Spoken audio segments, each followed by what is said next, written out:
हाय family, कैसे हो आप सब। नया हफ्ता शुरू हो चुका है, लेकिन क्रिप्टो करेंसी के अंदर कोई नए ड्रामे ना हो, वो कैसे हो सकता है। क्योंकि यहाँ पर हमें इतनी आसानी से ये वेल्स मैन्युपुलेटर्स या आप कह लीजिए क्रिप्टो करेंसी मार्केट कमाने नहीं देगी। लेकिन हम भी ढीठ हैं, हम भी कोशिश करते रहेंगे और यहाँ पर अपॉर्चुनिटीज़ के बारे में आपको बताते और आप डिसीज़न ले सकें कि क्या सही है क्या गलत है। हम भी ढीठ हैं, हम वो करते रहेंगे और आप भी अपना काम करते रहिएगा। वीडियो पसंद आएगी तो आखिरी में लाइक ज़रूर करके जाइएगा। दोस्तों, नया हफ्ता शुरू हुआ है और यहाँ पर दो तीन चीज़ें हैं जो मैं आज आपके साथ में शेयर करना चाहता हूँ। और बिटकॉइन के बारे में तो मैं बात करूंगा ही, लेकिन क्रिप्टो मार्केट के अंदर जो सेंटीमेंट्स हैं, ये क्या कहानी चल रही है। और कल एफटीएक्स के बाद में बाइनेंस, बाइनेंस के बाद में एक और बड़ा एक्सचेंज ओकेएक्स, आप सबने ज़्यादातर नाम सुना होगा, उसके बारे में भी निकल के आया जब उसने काफ़ी घंटों तक विड्रॉल पोज कर दिए, यानी कि विड्रॉल रोक दिए। और जब एक और बड़ा एक्सचेंज ऐसी हरकत करे तो सबकी सिट्टी बिट्टी गुल तो होनी थी, तो लोगों की सिट्टी बिट्टी गुल होनी शुरू हुई और यहाँ पे पैनिक ट्रिगर हुआ। और इसकी वजह से थोड़ा सा क्रिप्टो करेंसी मार्केट के अंदर प्रेशर देखने को कल मिला था। लेकिन यहाँ पर अच्छी बात क्या है, उन्होंने रिज्यूम कर दिए हैं, मतलब उन्होंने विड्रॉल को दोबारा से चालू कर दिया है। डिपॉजिट भी, ऐसा नहीं है सिर्फ विड्रॉल पॉज किए थे, डिपॉजिट भी पॉज थे।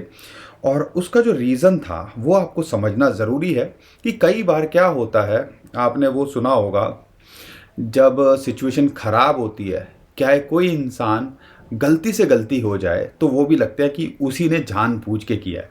और यही चीज़ कल लगता है ओकेएक्स वालों के साथ में हुई। हुआ क्या था, कुछ हार्डवेयर से रिलेटेड, या आप कह लीजिए जो अलीबाबा, देखो हर जो है ना एक्सचेंज जो है कहीं ना कहीं सर्वर से जुड़ा होता है और उसके थ्रू वो फैसिलिटेट करते हैं। तो यहाँ पर अलीबाबा क्लाउड की में कुछ हार्डवेयर प्रॉब्लम थी या सॉफ्टवेयर टेक्निकल प्रॉब्लम थी, आप कह सकते हो। उसकी वजह से ये सारी चीज़ें हुई थी और कुछ घंटे वहाँ पर लग गए थे इन सारी चीज़ों को फिक्स करने के लिए।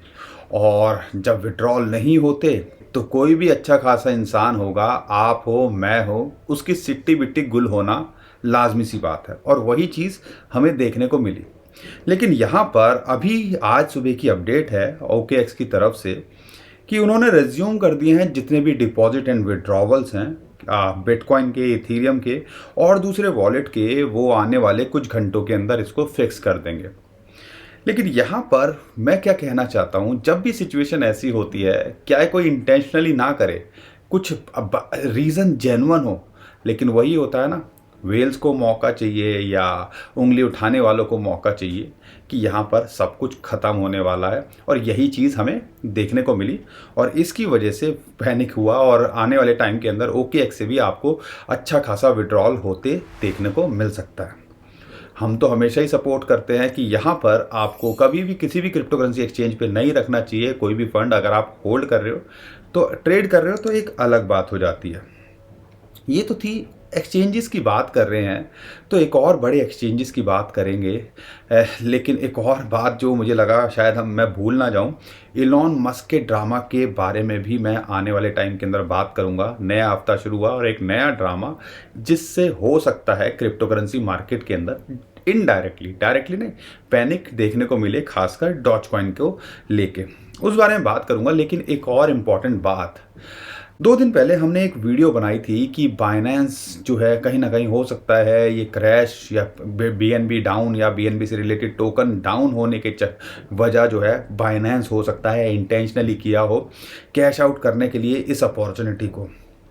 और यहाँ पे अगर देखते हैं, वेल्स चार्ट ने एक ट्वीट किया है। आप मान लीजिए आपके पास में एक बिल्डिंग है, एग्जाम्पल देना सही रहेगा, आपके पास में एक बिल्डिंग है या आप कह लीजिए आपके पास में 1000 गज है और यहाँ पर आपने मार्केट के अंदर सिर्फ 180 गज को दिया हुआ है। आपके पास टोटल है 1000 गज, या आप समझ लीजिए आपके पास 1000 रुपये हैं और मार्केट के अंदर आपके 180 रुपये हैं। बाकी पैसे यानी कि 820 रुपये आपके पास खुद है। आपकी सेहत पे कुछ ज़्यादा फर्क पड़ेगा, फाइनेंशियली बात कर रहा हूँ। आपका सिर्फ 18% ही मार्केट के अंदर हो, तो कोई सेहत पे ज़्यादा असर पड़ेगा अगर वो खो जाए, या आप वो 180 को मैनेज नहीं कर पाओगे ना। मैं ये क्यों बोल रहा हूँ, एक जो चीज़ निकल के आ रही है या जो डाटा निकल के आ रहा है वेल्स चार्ट की, जो एक ट्वीट आया है उसने कहीं ना कहीं हम जो बात कर रहे थे उसको सही करते दिख रहे हैं कि ये एक एंगल हो सकता है कि बाइनेंस का एक खेल हो और बाइनेंस ने डिप में अपनी बर्निंग करने के लिए खुद खेल किया हो। क्योंकि यहाँ पर जो निकल के आ रहा है, बाइनेंस खुद ही 82% जो है टोटल बीएनबी जो सप्लाई के अंदर है उसको होल्ड करता है, जो आज की डेट में एग्जिस्टेंस के अंदर है 82%। यानी कि अगर 100 बीएनबी बनाए हैं तो सिर्फ 18 ही मार्केट के अंदर हैं, बाकी के 82 जो हैं उनके पास खुद है।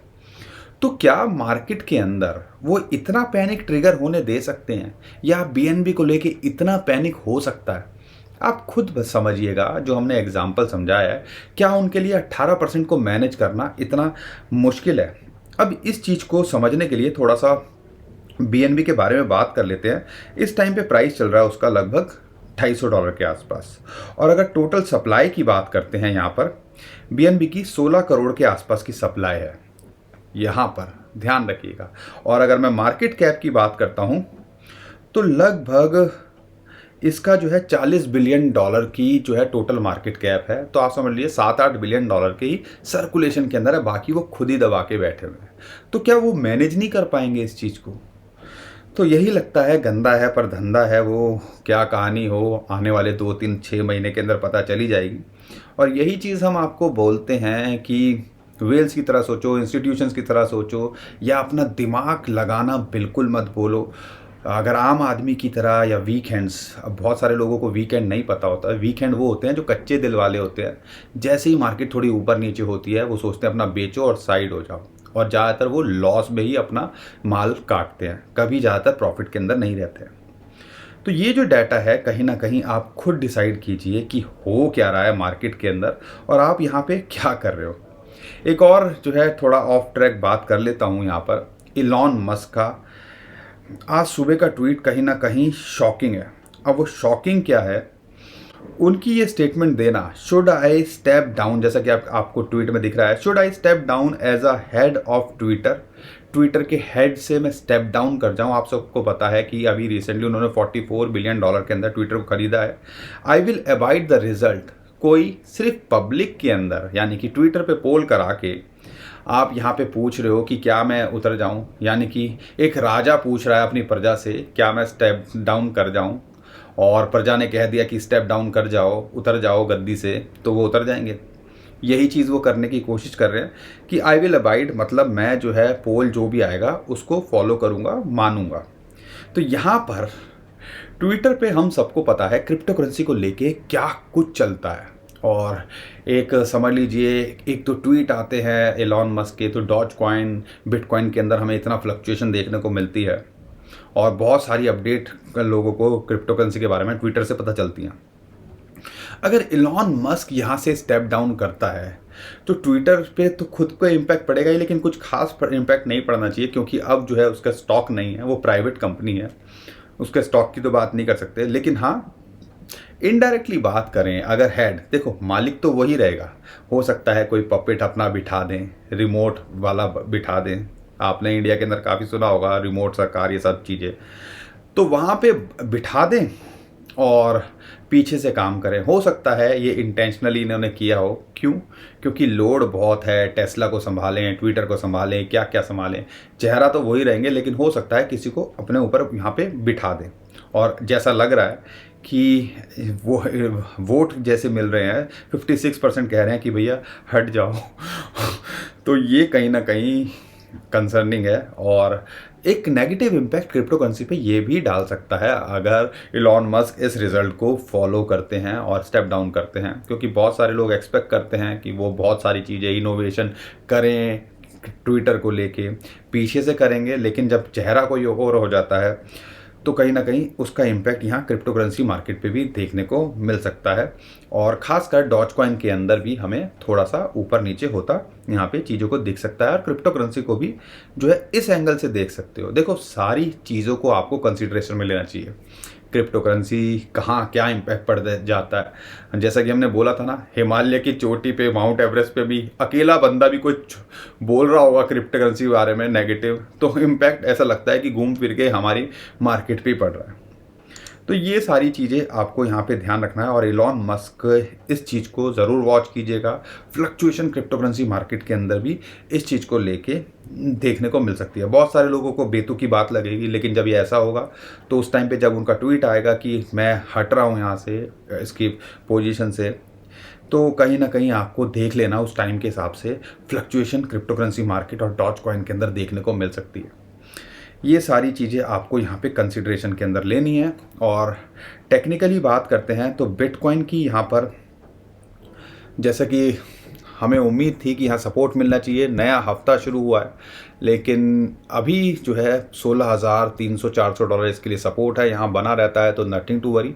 उसके बाद दूसरी सपोर्ट आती, अभी 16,400 है, अगर उसके वहाँ नहीं टिकता है तो 15,800 डॉलर इसके लिए फ़िलहाल एक सपोर्ट है। रेजिस्टेंस की बात करते हैं तो 17,200 डॉलर, फिर आती है 17,400-500 डॉलर, फिर आता है 18,500 डॉलर। इसके लिए इमीडिएट रेजिस्टेंस है या आप टारगेट इसके कंसिडरेशन में ले सकते हो। और अगर मैं बात करता हूँ डॉज कॉइन को, जब इलॉन मस्क की बात करी है तो डॉज कॉइन की भी बात कर लेता हूँ। तो टेक्निकली अगर मैं बात करता हूँ डॉज कॉइन को लेके, तो एक अच्छे लेवल पे है और यहाँ पे एक बहुत ही इंटरेस्टिंग है, 0.074 डॉलर के आसपास मिले तो आपको यहाँ एंट्री बनानी चाहिए। रेजिस्टेंस इसके लिए है 0.08 डॉलर फिलहाल के लिए, अगर इसके ऊपर जाता है तो ये एक्सप्लोड कर सकता है, और फिर जो है 0.084 से लेके 0.094 डॉलर तक ये आपको देखने को मिल सकता है।